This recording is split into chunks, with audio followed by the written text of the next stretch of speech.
পোড়া পিঠে করার জন্য আমার একটু চাল লাগবে। আমি দেখো এখানে গোবিন্দভোগ চাল নিয়েছি। এটা আমি আমার পরিমাণ মতো নিয়ে মিক্সার জারে গুঁড়ো করে নেব।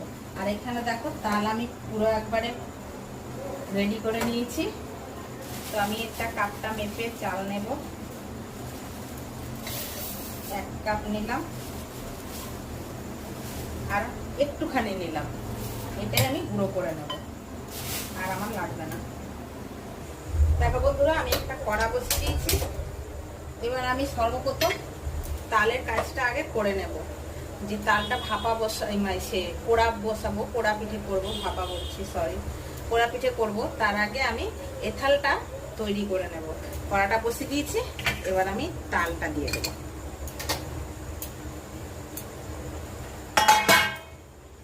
একটা তালে এতটা পাল হয়েছে, বড় তাল ছিল তো।